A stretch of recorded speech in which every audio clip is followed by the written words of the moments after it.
ভূমিহীন ক্ষেত মজুরের টাকা কবে পাবেন? তো আপনারা সকলেই জানেন যে পশ্চিমবঙ্গ সরকার একটা নতুন প্রকল্প বার করেছে, যাদের জমি নেই, যাদের নামে নিজস্ব জমি নেই, যারা অন্যের জমি চাষাবাদ করে খায়, তাদের জন্য একটা প্রকল্প বার করেছে, সেটা হলো ভূমিহীন ক্ষেত মজুরের সহায়তা প্রকল্প। তো যাদের নামে জমি আছে তারা কৃষক বন্ধু করেছেন, এবং যাদের নামে জমি নেই তাদের জন্যই এই প্রকল্পটায়।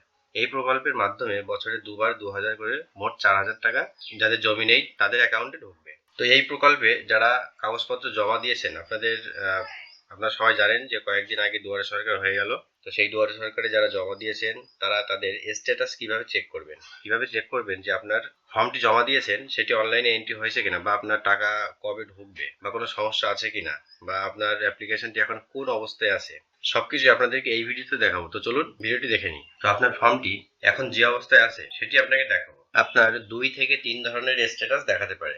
তো আপনি যে ফর্মটি জমা দিয়েছেন সেটি যদি শুধুমাত্র রেজিস্ট্রেশন হয় তো একরকম স্ট্যাটাস দেখাবে, ডকুমেন্টস যদি আপলোড করে বা সাবমিট করে ফর্মটি তাহলে একরকম স্ট্যাটাস দেখাবে, এবং আপনার যে অ্যাপ্লিকেশনটি অ্যাপ্রুভ দিয়ে যায় তাহলে একরকম স্ট্যাটাস দেখাবে, এবং আপনার পেমেন্ট জেনারেট হয়ে গেলে তার জন্য একরকম স্ট্যাটাস দেখাবে। তো চলুন সেগুলি দেখাবো। তো প্রথমে গুগলে আসবেন, গুগলে এসে লিখবেন মাটির কথা। মাটির কথা ওয়েবসাইটে আসবেন, প্রথমে দেখতে পাচ্ছেন মাটির কথা হোম, এখানে ক্লিক করবেন। তো এখানে ক্লিক করে মাটির কথা যে অফিসিয়াল ওয়েবসাইট সেটি খুলে যাবে।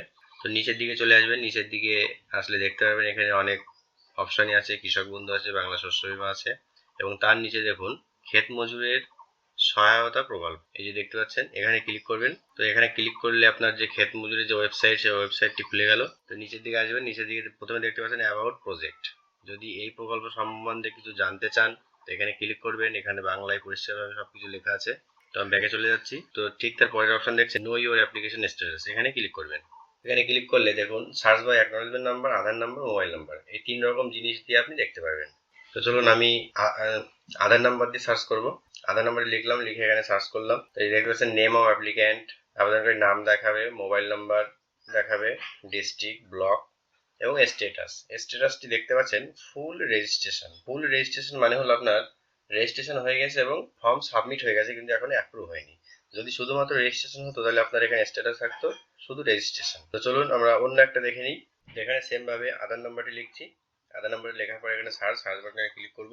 তো সার্চ বাটনে ক্লিক করার পর দেখতে পাচ্ছেন স্ট্যাটাস দেখাচ্ছে এডিএ অ্যাপ্রুভড, তার মানে আপনার ফর্ম পুরো কমপ্লিট, সাবমিট কমপ্লিট এবং অ্যাপ্রুভ দেওয়াও কমপ্লিট। এবার শুধু পেমেন্ট জেনারেট হবে, তারপর আপনার পেমেন্টটি ঢুকে যাবে। তো চলুন আরেকটা স্ট্যাটাস দেখে নিই, পেমেন্ট জেনারেট হলে কি দেখায় স্ট্যাটাস।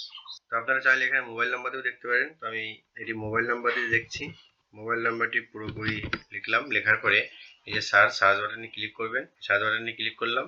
তো দেখুন এখানে নেম অফ অ্যাপ্লিক্যান্ট তো দেখাচ্ছে, আর শেষের স্ট্যাটাস দেখুন পেমেন্ট ফাইল জেনারেটেড, তার মানে আপনার পেমেন্ট ঢোকার জন্য আপনারটি রেডি হয়ে গেছে, অর্থাৎ আপনার পেমেন্টটি আজ বা কাল বা যখন তখন পেমেন্ট ঢুকে যেতে পারে। আপনার সবকিছু কমপ্লিট, শুধু পেমেন্টে ঢোকার অপেক্ষা। তো এই ছিল ভিডিওটি ভালো লাগলে অবশ্যই লাইক এবং শেয়ার করুন, এবং এই ধরনের ভিডিও পেতে আমার চ্যানেলটিকে সাবস্ক্রাইব করবেন।